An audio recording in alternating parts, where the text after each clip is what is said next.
Hi everybody, welcome back to Agape Ranch Homesteaders. Today I wanted to talk a little bit about harvesting animals. So tomorrow for us is going to be a harvest day. We're going to be taking our turkeys and a couple of rabbits.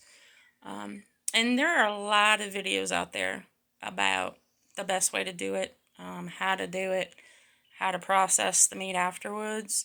So for me, I didn't really want to focus on any of that in our videos because there are some really good videos out there already. I wanted to talk more about the emotional and the moral and ethical um, attributes of harvesting animals because I hope it's never something that I will ever grow complacent in or grow comfortable with. Taking a life should not be an easy thing. Um, in Genesis, the book of Genesis, chapter 1, verse 26, it says, "Then God said, let us make humankind in our image, according to our likeness, and let them have dominion over the fish of the sea, and over the birds of the air, and over the cattle, and over all the wild animals of the earth, and over every creeping thing that creeps upon the earth." So God gave us dominion over the animals that He created, and that's from the New Revised Standard Version. Um, the definition for dominion is supreme authority and absolute ownership. For me, that does not mean exploiting, mistreating, um, harshness in any way, because that's not how Jesus led when He was here on the earth. That's not how Jesus showed His power. Um, there's even a scripture in the Bible about a donkey that was being abused, and God gave it a voice so it could question its owner as to why it was abusing it. You know, we don't name things unless it's something that we care about. You know, we name our children, we name our pets. God cared enough about what He created that He had Adam name each of the animals. So for me, that says that they're very important to Him. I mean, obviously not more important than we are, but there is an importance to what He created, or He wouldn't have put in the effort to create it.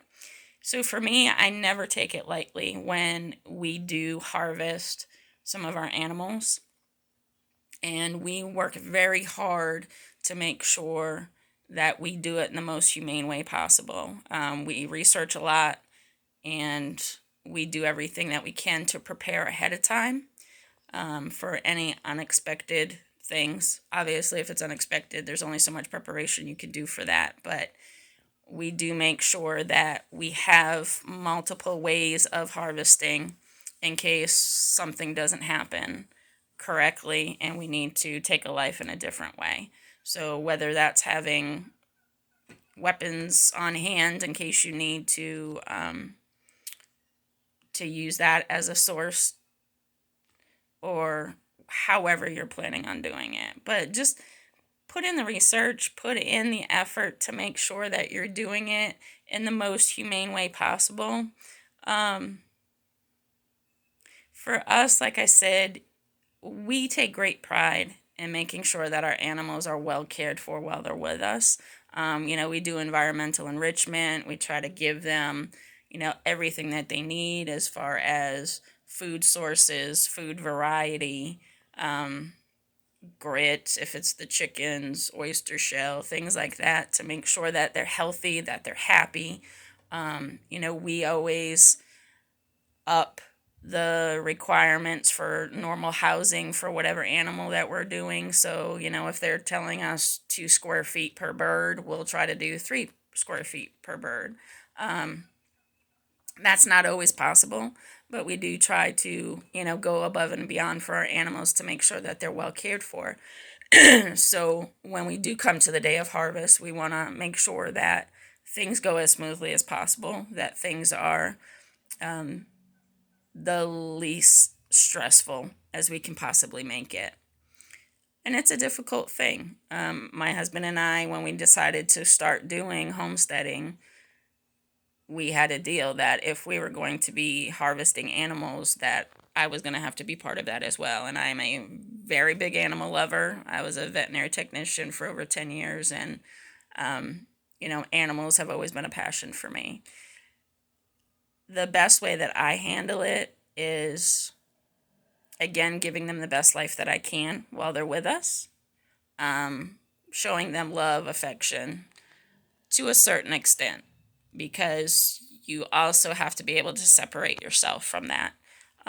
There's a big difference between harvesting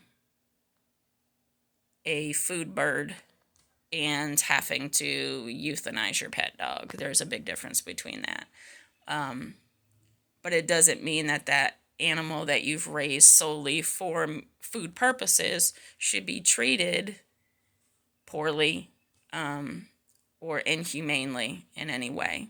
So we always try to make sure we do the best that we can in choosing the least stressful, and most humane way that we can in order to harvest our animals. And we make sure that we utilize as much of that animal as possible. So like tomorrow with the turkeys, I'll be utilizing the parts that we won't eat, to make turkey broth. So those will be going into the crock pot and simmering for about 24 to 26 hours to make some nice turkey broth, and just be able to utilize as much of the turkeys as we can, so that there's no waste there, that, the fact that we did take them, that they were taken for the purpose of feeding our family. So I really wanted to touch on that, because I feel like that is something that is one of the most difficult things about homesteading, is making that decision as to whether or not you're going to raise meat for food, or even if you're planning on hunting and fishing, things like that. Even when we fish, we make sure that, we fish as humanely as we possibly can, so that the fish that we catch are not suffering, or any other animals that we come in contact with, turtles, whatever, aren't mistreated. So I really wanted to touch base on that. If you have any questions, this is just our viewpoint. It's really, there's so many different viewpoints out there when it comes to harvesting meat for food, or harvesting animals for food. So you have to do what's right for you. You have to do what is most comfortable for you, what allows you to get through it. But please, please, please make sure that you're putting the animal first as far as its humaneness and how it's treated. There are plenty of people out there who will badmouth you, browbeat you, persecute you as much as they can, because they don't believe in killing animals for food. You know what? If that's your viewpoint, I understand that. I'm happy that that's the lifestyle that you live, but not everybody chooses to live that way. God did create animals for a food purpose. And, that's biblically based. There was a reason that he created them. So, just our 2 cents about it. Again, if you have any questions, don't hesitate to reach out to us. You can either message us on the Facebook page or send us an email at agaperanchhomesteaders@gmail.com. All right, y'all have a wonderful day. Be blessed.